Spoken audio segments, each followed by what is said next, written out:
주님은 우리의 목자가 되십니다. 믿으십니까? 할렐루야. 우리 다시 한번 앞뒤 좌우의 분들과 인사하겠습니다. 사랑합니다. 축복합니다. 인사합니다. 사랑합니다. 축복합니다.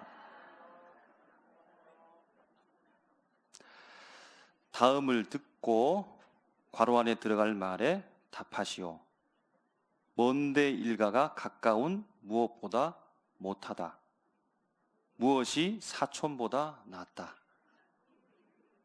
정답입니다. 100점입니다. 시험 여러분 좋아하십니까? 걱정하지 마시고 시험 보지 않습니다. 여러분 금방 알죠? 이웃이라는 말입니다. 이외에도 이웃에 대한 속담들이 많이 있는데요. 이런 속담이 또 있습니다. 보니까 새잎 주고 집 사고 천냥 주고 이웃 산다라는 말이 있습니다. 이사를 가는데 집을 보는데 집보다 더 가치고 중요한 것이 이웃을 보라고 하는 것이죠. 또 보니까 다른 나라에도 이웃에 관한 일들이 속담들이 많이 있습니다. 바다를 격해 있는 형제보다 벽을 격해 있는 이웃이 낫다. 알바니아 속담입니다. 우리 속담하고 비슷하지요. 몽골 속담에는 보니까 가장 가까운 이웃은 부모보다도 가치 있다라는 말이 있습니다. 여러분 나라는 다르지만 사람들이 함께 부대끼며 살아가고 있는데 경험하는 바는 비슷한 것 같습니다. 스페인 속담은 보니까 좋은 집을 살 것이 아니라 좋은 이웃을 사야 된다라는 겁니다. 나라들이 다릅니다. 피부 색깔, 인종이 다릅니다. 삶의 배경과 또 살아오는 모든 방식들이 다 다른데 사람들이 함께 살아가면서 부대끼며 경험한 바 결과가 무엇이냐면 이웃이 이처럼 소중하다라고 하는 것을 가르쳐 주지도 않았는데 함께 큰 스피커를 가지고 전 세계에 동시에 그렇게 방영하고 방송하지도 않았는데 스스로 살면서 경험해서 체득한 바가 이웃이 이처럼 소중하더라라는 겁니다. 여러분 그렇게 동의를 하십니까? 그런데 여러분 요즘에는 보니까 이웃에 대한 개념들이 조금 달라지죠. 거리보다는 무엇을 공유하고 있느냐에 따라서 이웃이 되는 것이죠. 공통점, 공유되는 가치 등에 따라서 이웃이 되는 경우들이 많이 있는 것 같습니다. 여러분 어떠합니까? 여러분의 이웃은 누구입니까? 이웃과 잘 지내고 있습니까? 살아가면서 이웃이 정말로 소중하다라고 하는 이 가치를 여러분 발견하고 있습니까? 오늘 말씀에는요 우리에게 익숙한 선한 사마리아인에 대한 이야기가 나오는데 오늘 말씀을 통해서 주님께서 말씀하시는 이웃은 무엇일까라고 하는 생각을 가지고서 하나님의 귀한 뜻에 귀를 기울이고 은혜가 풍성한 이 시간 되시기를 주님의 이름으로 축복합니다. 마태복음, 마가복음, 누가복음은요 공감복음으로서 함께 공유하는 사건들이 많이 있습니다. 그런데 오늘 본문에 나오는 이야기는 특이하게도 누가복음에만 나오는 이야기입니다. 여러분 함께 공유하는 사건들을 이야기하는 것도 강조되는 바가 있겠고 다른 곳에는 나오지 않는데 독특하게 여기만 나온다는 것도 독특한 메시지를 분명한 메시지를 가지고 있겠다라고 볼 수 있는 겁니다. 예수님께서 부활하시고 승천하기 전에 제자들을 세상 가운데 파송하죠. 세상 가운데 보내시는데 그런데 이 일이 있기 전에 예수님께서 공생애 중에도 최종 파송 전 그 전초적 사건이 있었습니다. 곧 12명의 제자를 둘씩 보냈다라고 하는 건 여러분 기억하십니까? 마을로 고을로 보내시면서 그들을 파송했던 이 이야기가 마태복음, 마가복음, 누가복음에 함께 공유되는데 그런데 오늘 누가복음에 보면 누가복음에만 70인의 제자 파송이 한 번 더 언급되고 있습니다. 70인도 둘씩 마을로 고을로 보냈다라고 하는 것입니다. 여러분 제자에 대한 개념은 12명으로부터 또 바깥 그룹을 생각하게 되어질 때 70명도 제자였고 주님을 따르는 사람이었습니다. 주님께서 이들 70명을 제자 파송으로 오늘 그들에게 마을로 고을로 보내시고 그 파송에 대한 보고를 받게 되는 거죠. 누가복음에만 기록하는 바가 70인 제자의 파송입니다. 70인이 파송되어지고 돌아와서 예수님께 보고하는데 기쁨의 소식을 전하는 겁니다. 주님, 예수의 이름에 귀신들이 항복합니다. 할렐루야. 예수의 이름에 권세가 있는 줄로 믿습니다. 예수 이름을 선포하십시오. 예수 이름을 부르십시오. 예수님을 만나십시오. 예수님의 손을 잡으십시오. 주님이 성령으로 이 시간에 우리와 함께 계십니다. 신앙과 믿음은 허상이 아니고 우리 손에 잡히는 겁니다. 내가 지금 살아가는 일상의 삶 속에서 예수의 이름의 권세를 가지고 살아가는 것이 그리스도인인 줄로 믿습니다. 바로 70인의 제자가 2명씩 파송되어져서 그들이 가지고 갔던 것은 예수님의 이름이었습니다. 그런데 그 예수님의 이름으로 귀신이 항복한다라는 이 소식을 예수님께 보고했죠. 주님도 기뻐합니다. 감사합니다. 성령으로 기뻐하면서 하나님께 영광을 올려드립니다. 그러면서 예수의 이름에 사탄의 권세가 꺾이는 이 광경 속에서 그들에게 말하는 것이죠.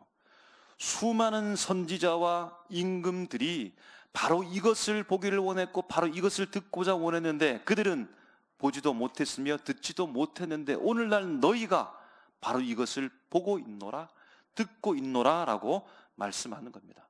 바로 그들이 복된 자라는 사실을 주님께서 알려주는 겁니다. 여러분, 예수님의 사역은 이처럼 승승장구하는 겁니다. 하는 일마다 잘 됩니다. 12명의 제자를 파송해도 예수의 이름으로 승리하고 70명의 제자를 파송했는데도 70명의 제자가 예수의 이름으로 승리하게 되어지고 예수님도 기뻐하면서 감사하면서 하나님께 큰 영광을 올려드리면서 마치 축제처럼 그들에게 힘이 솟구치기 시작하는데, 그런데 여러분 어떠합니까? 이들을 탐탁치 않은 맞는 눈으로 시선을 보는 사람들의 부류가 있는 것이죠. 기존의 세력들, 율법을 자신의 전유물로 생각하면서 그것을 권력 삼아서 살아가고 있는 당시의 종교 지도자들이 그들의 마음에는 예수님과 예수님의 사람들, 그들의 제자가 불편해 보이는 겁니다. 그 중에 한 부류, 그 부류 중에 한 사람 오늘 만나게 되어지는데요. 그 사람이 바로 어떤 율법 교사라는 사람입니다. 이 어떤 율법 교사는 바로 이러한 예수님은 잘 되는데 그러나 그를 바라보면서 불편한 마음을 가지고 있는 그런 배경하에 어떤 율법 교사가 예수님을 만나고 주님께 질문을 하고 있다는 겁니다. 여러분, 그렇기 때문에 예수님과 좋은 대화를 한 게 아니겠죠. 그곳에 감사와 기쁨과 그가 하나님께 영광 올려드리는 그런 마음으로 대화하고 질문한 것은 아니었을 것이다 라고 우리가 볼 수 있는 것입니다. 그래서 본문에서도 이를 분명히 밝힙니다. 어떤 율법 교사가 예수님께 시험하려고 하는 목적을 가지고 질문했다는 겁니다. 그래서요, 여러분, 영어 성경에서도 이 시험을 테스트라고 하지 않고 유혹하다라고 하는 뜻을 가진 템프트라는 단어를 사용하는 겁니다. 원어에도 보니까 에크페일라존이라고 해서 악의를 가지고 시험하는 뜻을 가진 단어를 사용했다는 겁니다. 그러면서 어떤 율법사가 예수님께 질문하는 것이죠. 선생이여, 무엇을 해야 제가 영생을 얻을 수 있습니까? 라고 질문합니다. 주님은 그가 율법을 잘 알고 있는 사람이기 때문에 율법에 대해서 설명하면서 되묻는 겁니다. 율법에 무엇이라고 기록되어져 있느냐? 그의 말씀이 오늘 27절 말씀의 내용이죠. 그가 유식하게 대답하는 겁니다. 신명기 6장 5절 말씀으로 대답하는데요. 내 마음을 다하며 목숨을 다하며 힘을 다하며 뜻을 다하여 주 너의 하나님을 사랑하고 라고 말합니다. 그러면서 한 가지 덧붙여서 또 말하는 겁니다. 레위기 19장 18절 말씀이 27절에 계속해서 이어집니다. 또한으로 이어가면서 정말로 율법을 잘 아는 것 같습니다. 내 이웃을 내 자신같이 사랑하라 하였나이다 라고 대답하는 겁니다. 이 긴 문장을 두 개의 구로 줄이면 어떻게 됩니까? 하나님 사랑, 이웃 사랑합니다. 한 단어로 말하라고 하면 무엇이 될까요? 사랑입니다. 이 율법 교사는 똑똑한 사람입니다. 이 두꺼운 구약의 성경의 말씀을 단 두 문장으로 두 구로 줄이고 그것의 핵심이 무엇인지 정확하게 말했던 겁니다. 이렇게 율법에 대해서 막힘없이 정확하게 술술 말하게 되어지면 오히려 듣는 예수님의 귀에 그의 마음에 당황함이 있을 줄로 생각했습니다. 그런데 예수님께서 이 율법 교사의 말을 듣고는 예수님도 쿨하게 대답하시는 겁니다. 그래, 내 대답이 옳다. 이를 행하면 살 것이다. 그리고 끝입니다. 어떻고 어떻게 되어지고 그 말씀의 내용을 이러하고 너는 정말 잘한다라고 이렇게 칭찬하는 것이 아니라 예수님께서 그 말로 그냥 끝이는 겁니다. 오히려 율법 교사가 그가 생각했던 반응이 나오지 않아서 당황했을까요? 한 가지 더 질문하는 겁니다. 아니, 그러면 저의 이웃이 누구입니까? 라고 질문하는 겁니다. 이 율법 교사의 교활한 의도에 말려들면 되지 않는데 예수님께서 이 말을 듣고서는 이제는 긴 말로 이어가는 것입니다. 바로 그 말이 우리가 알고 있는 선한 사마리아인에 대한 이야기입니다. 여러분, 이야기의 내용을 대략 아실 겁니다. 그러나 먼저 우리가 생각해야 될 것은 이 이야기는 예수님께서 만들어낸 이야기라는 겁니다. 이를 대개 뭐라고 말합니까? 비유라고 이야기하는 거죠. 이야기, 예화 이렇게 말하는 겁니다. 이런 비유의 목적은 한 가지입니다. 한 가지 주제에 집중하고 있습니다. 비유를 말씀하신 이유는 그 한 가지 주제에 집중해서 그 주제를 보다 더 잘 설명하기 위해서, 그 주제를 그 사람이 이해할 수 있도록 더 잘 설명하기 위해서 이 비유를 들어서 말하고 있다는 겁니다. 오늘 예수님께서 다루시는 주제가 무엇이죠? 율법 교사가 질문한 내 이웃에 관한 주제를 가지고서 예수님께서 이제 선한 사마리아에 대한 이야기를 이야기하고 있다는 겁니다. 여러분, 그렇다고 해서 예수님께서 터무니없는 이야기를 막 꾸며내는 것이 아닙니다. 있을 법한 이야기, 아니 그들의 삶 속에서 이미 일어나고 있는 그 이야기를 누가 들어도 수긍이 갈 만한 이야기를 만들어서 예수님께서 말씀하고 있다는 겁니다. 여러분, 예수님의 비유에 대한 이야기가 대부분 다 그렇습니다. 현실과 동떨어진 4차원의 세계에 대한 이야기를 하는 것이 아니라 오늘 내가 숨쉬고 호흡하는 그 삶 속에서 누구라도 들으면 이해할 수 있는 말씀으로 예수님께서 오늘 말씀한다는 겁니다. 주님이 우리에게 찾아오시는 것도 마찬가지입니다.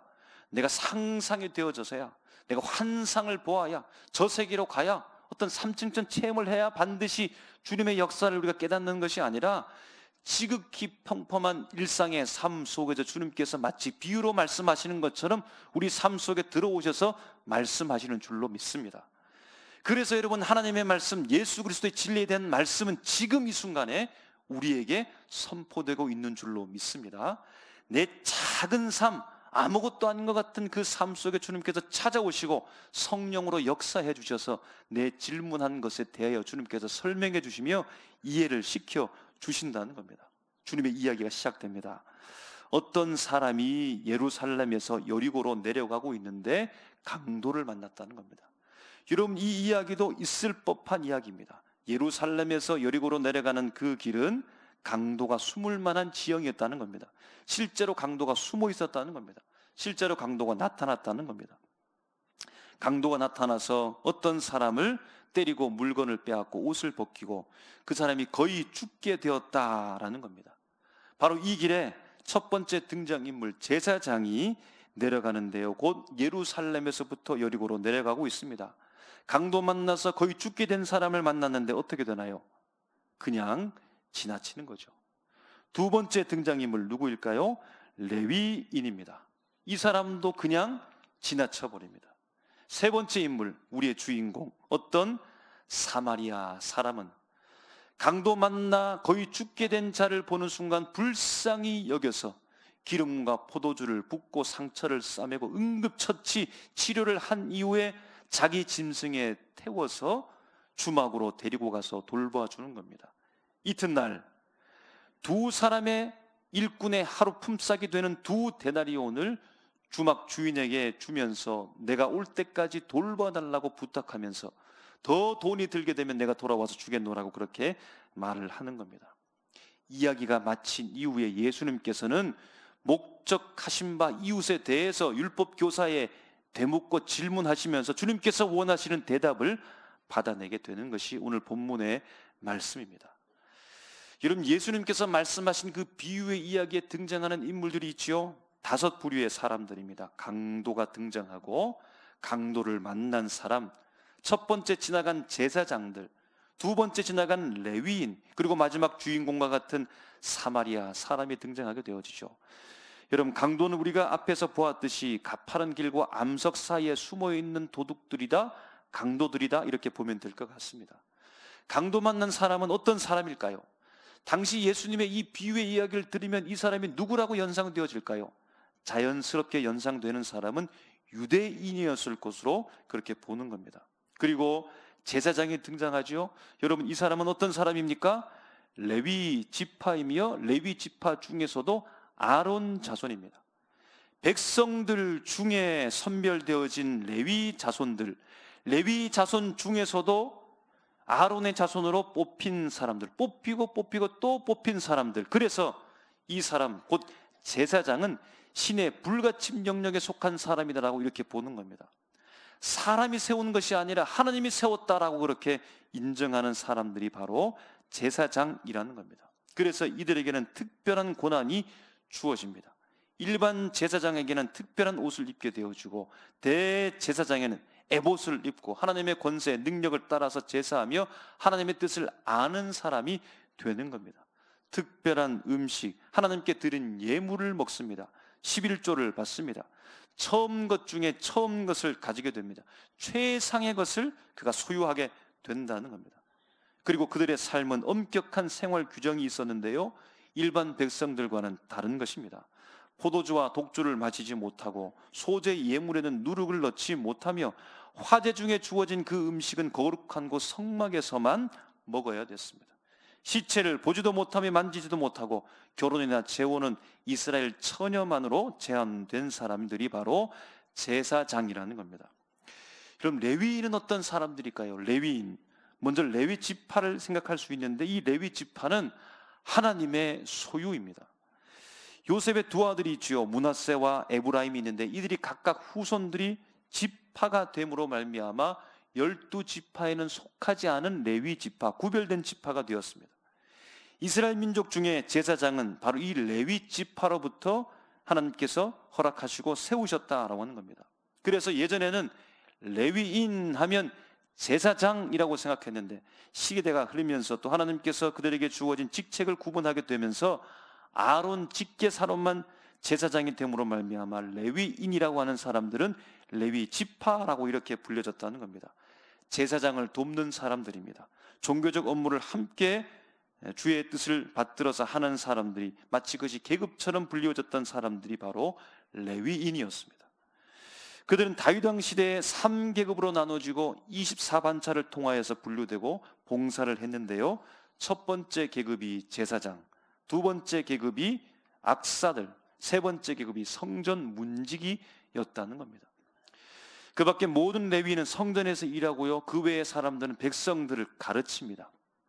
이들의 생활을 유지하기 위해서 이스라엘 땅에 48개 성읍이 있는데 각각으로 흩어져서 기업을 분배받고, 그들의 국내의 농산물과 가축의 10분의 1을 받아서 생활하고, 받은 것을 다시 10분의 1을 제사장에게 바쳤는데 이것이 10분의 1, 11조 제도의 기원이 되었다라고 그렇게 기록하고 있습니다.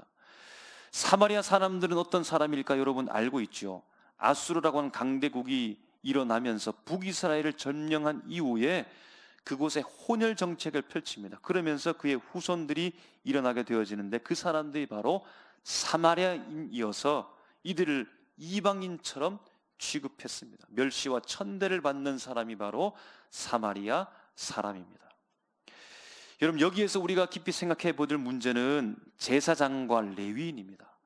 여러분, 이 사람들은 어떤 사람들입니까? 일반 백성들보다 특별한 사람, 구별된 사람, 하나님의 사람, 하나님의 일을 감당하는 사람이라고 볼 수 있는 것입니다. 자기의 개인적인 용무에 집중하는 사람이 아니라 하나님을 위하여서 봉사하는 사람, 이스라엘 백성들을 위하여서 그 역할을 감당하는 사람, 하나님과 이스라엘 백성 사이에 중재자, 중간자, 중보자 역할을 하는 사람. 이 사람이 어떤 사람들일까요? 율법의 핵심적인 역할을 하는 사람들인데요, 하나님을 위하여 제사를 드리고 하나님을 사랑하는 사람, 이스라엘 백성들을 위해서 봉사하는, 바로 이웃을 사랑하는 사람의 역할과 정체성, 그 사명을 붙잡은 사람들이 바로 제사장이요 레위인이었다는 겁니다. 그런데 여러분, 예수님의 비유 속에 드러난 이들의 모습은 하나님을 사랑하고 이웃을 사랑하는 모습이 좀처럼 보이지 않습니다. 그것과는 먼 거리에 있는 사람처럼 보이는 겁니다. 전혀 다른 삶을 사는 것처럼 보인다는 말입니다. 그래서 여러분, 요한일서 4장 20절 말씀에도 분명히 말하는데요, 이렇게 말합니다. 누구든지 하나님을 사랑하노라 하고 그 형제를 미워하면 이는 거짓말하는 자니, 보는 바 그 형제를 사랑하지 아니하는 자는 보지 못하는 바 하나님을 사랑할 수 없느니라.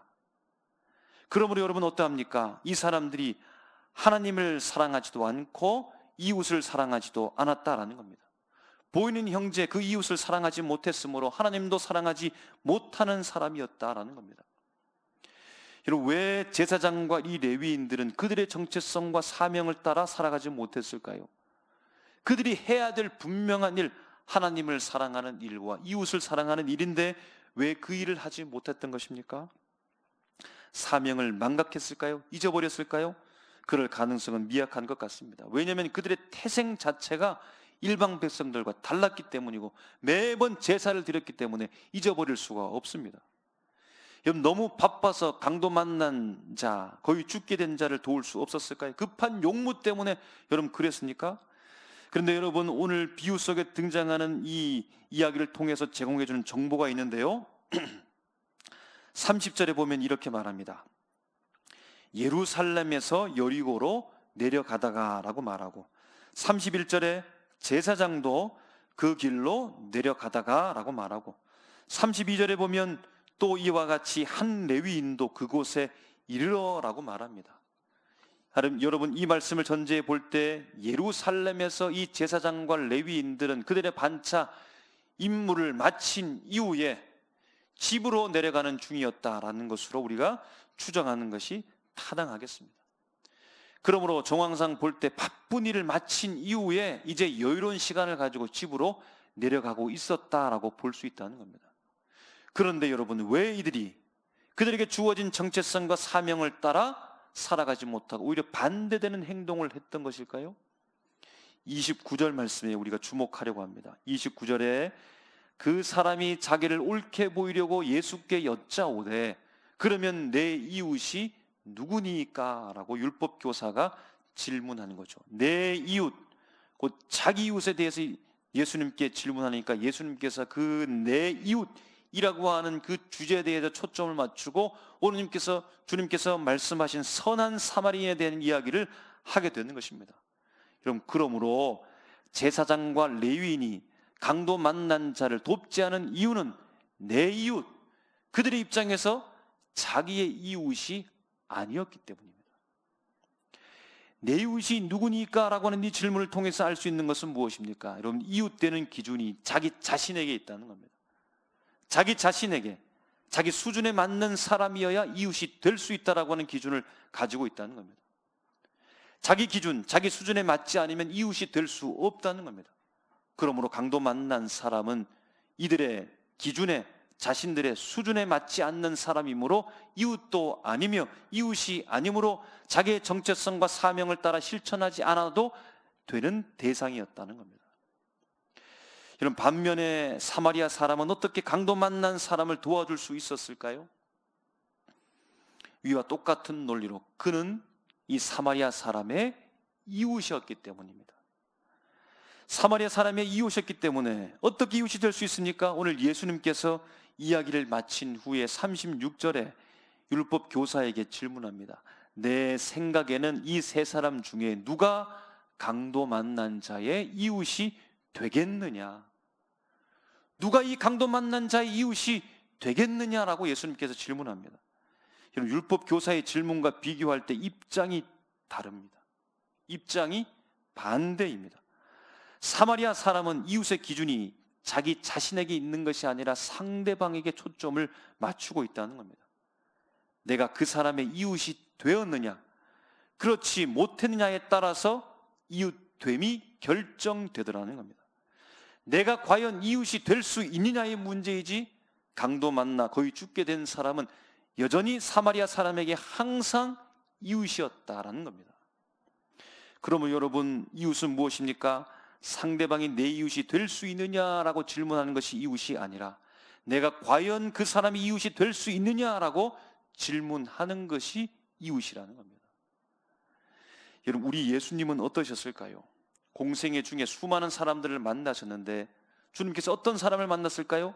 만날 수 있는 사람들 매번 구별하고 분리하고 판별하여서 이 사람은 자격이 되고 저 사람은 자격이 되지 않으며 이 사람은 이웃이 되고 이웃이 될 수 없으며 이 사람은 내 수준에 맞추니까 내가 만날 수 있고 저 사람 수준 미달이므로 만날 수 없다라고 예수님께 매번 매와 같은 눈으로, 그 예리한 눈총으로 예수님께서 쏘아보시면서 사람들을 판별했을까요? 마태복음 11장 28절에 주님은 말씀하십니다. 수고하고 무거운 짐진 자들아 다 내게로 오라. 다 내게로 오라. 내가 너희를 쉬게 하리라. 할렐루야. 이 세상 무거운 짐을 지고 가는 예외 없는 모든 사람들 다 내게로 오라. 다 내게로 오라. 예외 없이 다 오라. 내가 너희를 쉬게 하리라. 요한복음 7장 37절 말씀에도 주님께서 말씀하십니다. 명절 끝날 곧 큰 날에 예수께서 서서 외쳐 이르시되 누구든지 목마르거든 이 세상을 살아가면서 갈급한 심령 가운데 있는 누구든지 목마르거든 내게로 와서 마시라. 요한복음 10장 9절 말씀에도 주님은 말씀하십니다. 내가 문이니 누구든지 나로 말미암아 들어가면 구원을 받고 들어가며 나오며 꼴을 얻으리라. 누구든지 내게로 오게 되어지면 구원을 받고 누구든지 나로부터 꼴을 얻게 될 것이다 라고 주님께서 예외 없이 말씀해 주고 있는 겁니다. 그래서 사도 베드로가 오순절에 예루살렘에 모인 모든 사람들을 향하여서 설교합니다. 사도행전 2장 21절에 누구든지 주의 이름을 부르는 자는 구원을 받으리라. 할렐루야. 누구든지 주의 이름을 부르면 구원을 받은 줄로 믿습니다. 누구든지 주의 손을 잡으면 예수를 구주로 영접하게 되어지면 구원을 받는 줄로 믿습니다. 예외가 없습니다. 여러분, 주님은 바로 우리의 이웃이 되어주셨습니다. 우리의 손을 먼저 잡아주셨다는 겁니다. 우리의 수준이 높아져서 자격을 갖추어서 이웃이 된 것이 아니라 주님께서 우리에게 찾아와 주셔서 우리의 이웃이 되어주셨다는 겁니다. 우리가 어떤 사람이었습니까? 예루살렘으로부터 여리고로 내려가다가 부지불식간에 알지도 못하고 예상하지 못했던 상황 속에서 강도를 만나서 다 빼앗기고 거의 죽게 된 상태 속에서 그냥 가만히 내버려 두면 분명히 죽는 인생, 조금씩 시간이 가까울수록 죽음이 우리 앞에 가까이 오게 될 수밖에 없는 삶의 절망 가운데 빠져있는 우리에게 예수님께서 선한 사마리인 되셔서 우리에게 오셔서 이웃이 되어 주신 줄로 믿습니다. 우리를 잡아 주셨습니다. 짐승에 태우시고 기름을 바르시고 포도주를 부어 주셔서 상처를 싸매어 주시고 우리에게 생명을 주셔서 우리가 이 땅 가운데 속에서도 주님을 바라보면서 믿음 가운데 나아가고 있다라는 사실입니다. 중요한 것은 주님이 나의 이웃이 되어 주셨다. 내가 자격을 갖추어서 마침내 예수 그리스도의 수준에 도달한 것이 아니라 주님께서 내게 오셨다라는 이 귀한 사실입니다. 여러분, 우리는 신앙의 연수를 더해갑니다. 세월이 흘러가면서 신앙생활의 시간과 경험과 지식과 지혜가 자꾸만 쌓여가죠. 신앙을 돕는 여러 가지 훈련과 자격증들이 점점 많아져 갑니다. 예배를 드리고 기도를 하고 집회에 참석을 하고 경건하게 지내면서 점점 거룩해질 것입니다.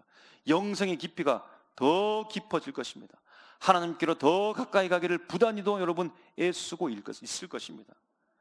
그런데 여러분, 그 모든 일련의 신앙생활, 신앙의 행위들을 통하여서 혹시나 하나님과 가까워진다고 생각하는데, 더욱더 거룩해진다고 생각하는데, 내 신앙의 삶은 더 깊어지고 경건해진다고 생각하는데 자꾸만 사람과는 멀어지는 것은 아닌가요? 여러분, 2022년도 우리가 주제를 알고 있지요. 복음으로 교회를 새롭게. 무엇입니까? 내가 복음을 가지고 우리 교회 안에서 믿음의 공동체 속에 들어가 그들의 이웃이 되어줄 때야 비로소 우리 교회가 새로워지게 될 줄로 믿습니다. 세상을 어떻게 이렇게 합니까? 우리가 복음을 가지고 그 정신을 가지고 세상 속에 들어가서 그들의 이웃이 되어줄 때 세상을 이롭게 하는 줄로 믿습니다. 여러분, 신앙이 깊어진다라고 하는 것, 여러 가지 훈련과 지식과 자격증을 갖고서 사람들과는 범접할 수 없는 분리되어지고 동떨어진 높은 지위에 올라가는 것을 말하는 것이 아닙니다. 사람 속, 세상 속, 믿음의 공동체 속으로 들어가서 그 속에서도 신앙을 말하는 자가, 그 속에서도 예수 이름을 말하는 자가, 그 속에서도 믿음을 말하는 자가, 그 속에서도 예수 그리스도의 십자가의 길을 말하는 자가 신앙인의 높은 수준을 가지고 있는 자인 줄로 믿습니다. 분리되고 구별되어지고 멀어지고 자꾸만 동떨어지고 무시하고 할 수 없고 섞일 수 없고 함께 할 수 없는 사람으로 되어지는 것이 신앙의 높은 수준을 가진 자가 아니라 어느 상황 속에서도 예수 이름을 말할 수 있는 사람, 어느 상황 속에서도 내가 예수 믿고 있다라고 하는 이 사실을 증거할 수 있는 사람, 예수 믿는 것이 부끄럽지 않는 사람, 어느 곳에 가든지 간에 예수 믿는 그 신앙으로 내가 그들을 넉넉하게 사랑해 줄 수 있는 사람, 바로 그것이 신앙의 높은 수준을 가지고 있는 자다라는 사실입니다. 그럼 신앙의 최고 모범이 된 예수님처럼 모든 자의 이웃이 되시기를 주님의 이름으로 축복합니다. 내가 먼저 되어 주십시오. 내가 먼저 되어 주십시오. 여러분, 자격과 조건, 수준을 바라보며 사람들을 바라보고 내 바깥의 사람들을 바라보게 되어질 때 나와 함께 할 수 있는 사람이 몇이나 되겠습니까? 주님이 말씀하시는 바 모든 사람은 이미 우리의 이웃인데 내가 과연 그 사람의 이웃이 될 수 있는가? 그것을 위해서 기도해야 된다는 사실입니다. 내가 과연 그 사람의 이웃이 되어줄 수 있는가? 그것을 위해서 탐복하면서 기도해야 될 줄로 믿습니다.